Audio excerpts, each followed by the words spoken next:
Good afternoon, everyone. So, my biggest ambition as an undergraduate in the university was to be the first female president of ICANN. I was an accounting student, and I later on became a chartered accountant, but that ambition was dashed in my final year when Tara Feladu came to speak at a conference.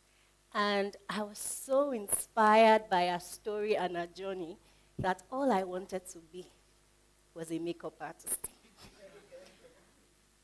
So I graduated from school, and the 3-month break we had before NYC started, I started scouting for makeup schools to train as a makeup artist.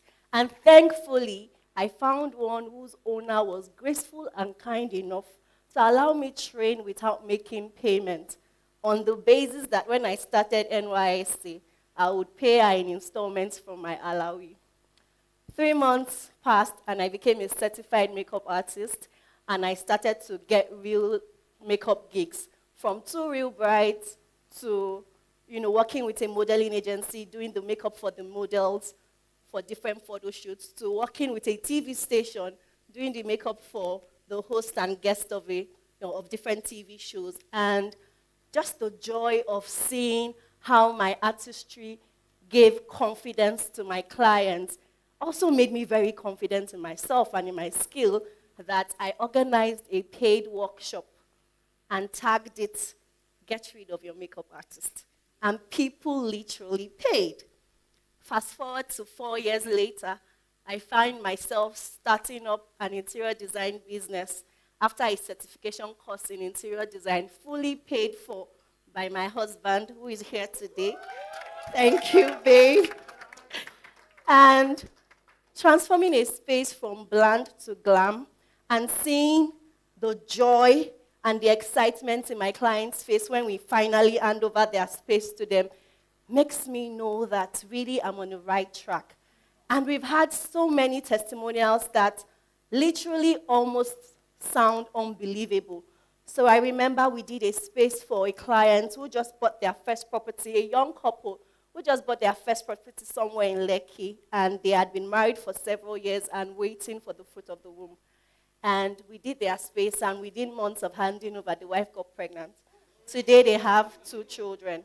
Or the story of a young lady who we did a studio apartment, and on the day we were setting up the space, I just had this strong nudge to get a mirror in the space, and I put the mirror in the place. It wasn't part of the budget, right?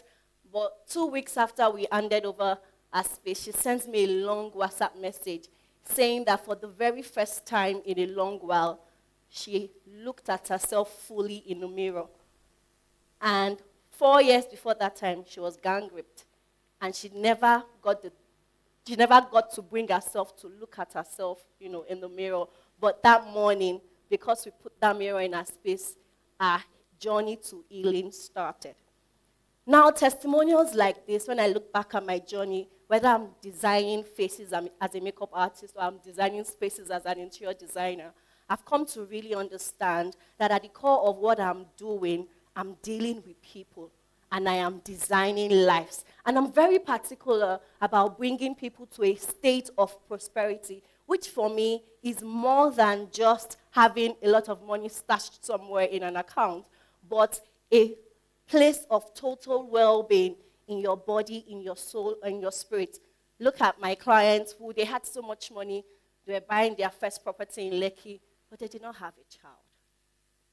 So prosperity is more than just money. And in my over a decade of designing lives, I found a framework that truly works, and it's really epic. E stands for empathy. Now more than ever before, people want to know that you truly care about them than how much you can get from them. So take, for instance, something happened yesterday. I had ordered for a beautiful red dress that I was going to wear today to come and show you guys. And I got to the studio of the designer, and by the time they brought out the dress for me to fit on, it was black. And I was so shocked and surprised, and we had to go through our chats and messages, and there was nowhere where I mentioned that I wanted a black dress. I specifically said I wanted it in red. And then the designer came out and, she was really apologetic and saying she was sorry. And because I'm just always thinking of solutions, I started to go through our studio to look for something else I could wear. And I found this that I'm wearing now. And, and when she was packing it for me, she said to me that, you don't have to pay for this one. You can just take it and we'll make the red dress for you. That showed me that she was really empathetic about the situation, because I told her this is my first TED Talk, and I'd imagined myself wearing a red dress, only for me to get to your place and it's black. So now I get to have 2 dresses for the price of 1. P stands for presence. Now more than ever before as well, in a world filled with so many distractions, people want to know that you pay attention to them. Give people the gift of your full attention when you're in their presence. In designing spaces, in designing, whether it's a workspace or a residential space for people, the details in our design is beyond just straight lines and well-colored walls. Is that we pay attention to what the client is saying and not saying, and we infuse that into the design.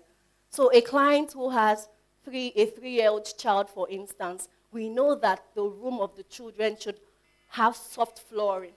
The client doesn't need to spell that out, right? So give people the gift of your presence. Pay attention. When you're in presence of people, when you're designing lives, when you're dealing with people, pay attention to what they're saying and what they're not saying. I stands for innovation. Innovation is beyond just doing something new or something that has never been done before.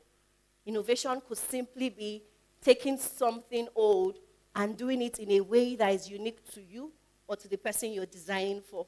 Or taking something complex and just simplifying it. We need people to help us simplify the ambiguities of life. So whatever field you find yourself, always look for how you can simplify life for people.